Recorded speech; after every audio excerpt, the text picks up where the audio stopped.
It began like any other missing persons case, the kind that rarely makes headlines at first, the kind that feels ordinary until it isn't. A mother of two had vanished without a trace. There were no signs of a struggle, no clear indication of where she had gone, just a growing silence that began to feel heavier with each passing hour. At first, there was uncertainty, then concern, and soon enough, fear. On February 18, 2023, in Florida, Todd Howard walked into a police station to report his ex-wife missing. Her name was Nancy. She was 44 years old, a mother, and someone whose life had been growing increasingly complicated in the years leading up to her disappearance. Todd and Nancy had divorced in 2019, but they remained connected through their children, a 12-year-old daughter and a 9-year-old son. Their arrangement required communication, coordination, and a certain level of trust, even if their relationship had long since fractured. When Nancy first failed to pick up the children from school, it didn't immediately trigger alarm. She had been unreliable before. There had been moments in the past where she had missed responsibilities, moments where she had gone quiet, unreachable, unpredictable. But this time felt different. This time, the silence stretched longer than usual. Her phone went straight to voicemail. Messages remained unread. Days passed without a single confirmed sighting. And slowly, the uneasy feeling began to settle in that this was not one of her usual disappearances. This was something else entirely. As investigators began to look into Nancy's life, they uncovered a web of complications that painted a picture of someone under pressure. There were financial issues, ongoing legal disputes, and a documented history of alcohol abuse. Court records showed past charges, including domestic violence allegations that had not been pursued and a conviction for driving under the influence. She was on probation. Her life, it seemed, was unstable, and that instability extended into her personal relationships. Nancy had been actively using dating apps, meeting multiple men, navigating connections that were often brief, intense, and sometimes volatile. Those who knew her described a pattern of emotional swings, of seeking comfort but finding conflict instead. Among the names that surfaced during the investigation, one stood out more than the others: Daniel Stearns. A military veteran who had served overseas, Daniel had been involved with Nancy on and off for years. Their relationship was complicated, undefined, and, according to some accounts, strained by jealousy and control. When police first approached Daniel, he appeared calm, almost detached. He claimed he hadn't spoken to Nancy in weeks. He denied knowing where she was, denied any recent contact, denied any involvement. On the surface, his responses were cooperative, but something about them felt rehearsed, incomplete. Investigators noted inconsistencies, small gaps that didn't quite align with the information they were gathering from other sources. Witnesses suggested Nancy had been in contact with him more recently than he admitted. Phone data hinted at communication. And then came a discovery that shifted the entire direction of the case. Nancy's car was found abandoned near a wooded area in Palm Bay. Inside the vehicle were her personal belongings, her identification, her credit cards, items no one simply leaves behind voluntarily. It was as if she had stepped out of the car and vanished into thin air. Even more concerning was the location of her phone's last signal, which placed it near a nearby gun range. The investigation began to narrow, the focus tightening around Daniel. Surveillance was initiated. Officers began monitoring his movements, watching for anything unusual. What they observed raised immediate red flags. Daniel made repeated trips to a remote area known locally as the Compound, a vast stretch of undeveloped land with abandoned roads and dense woods.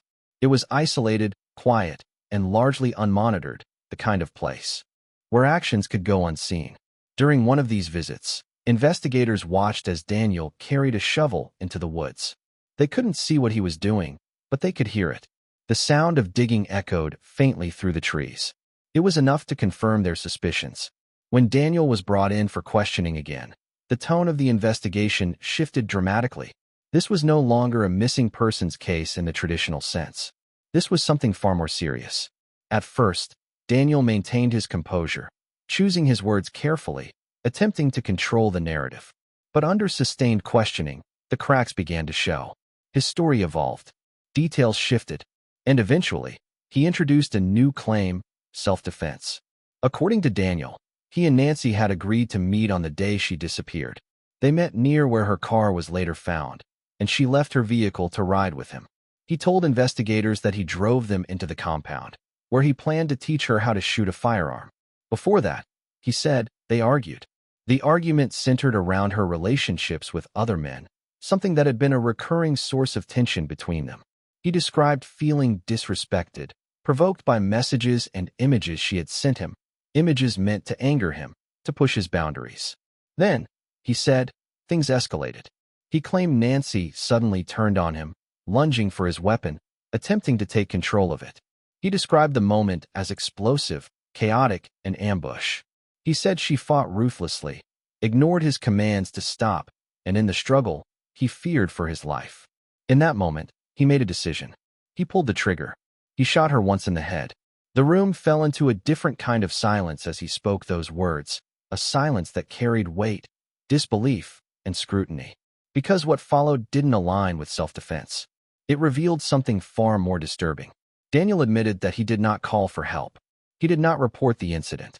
Instead, he carried Nancy's body into the woods and left it there. Days later, he returned. By then, decomposition had begun. He described vultures, decay, the natural process of a body breaking down. But instead of reporting what had happened, he made another choice. He buried her, then later unearthed her remains. Using lighter fluid, he burned what was left of her body, along with her phone and keys, attempting to destroy any evidence that could connect him to her death. Investigators would later confirm these actions. They discovered burned fragments of bone, a human tooth, and charred tissue in the area Daniel had frequented. They found signs of digging, of disturbance, of deliberate attempts to conceal what had occurred.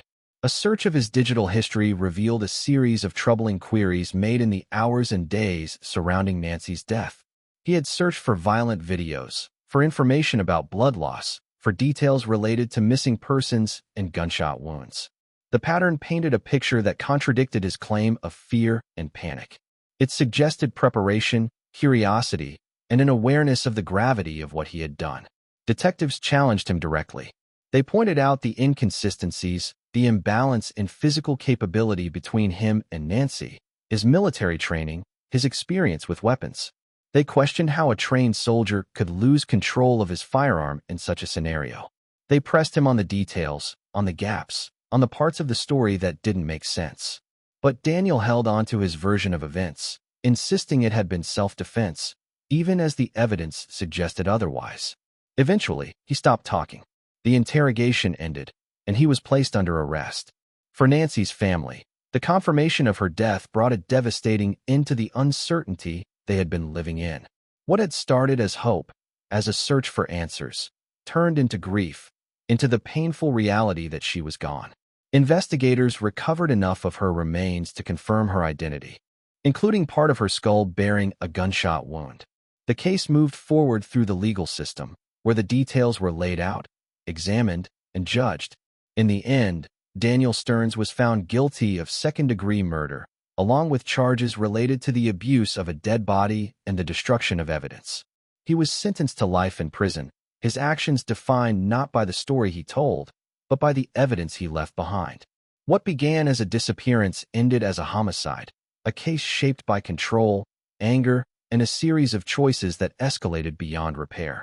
And in the end, the silence that marked Nancy's disappearance was replaced by a story that revealed just how dangerous a single moment can become when it is driven by obsession and the refusal to let go.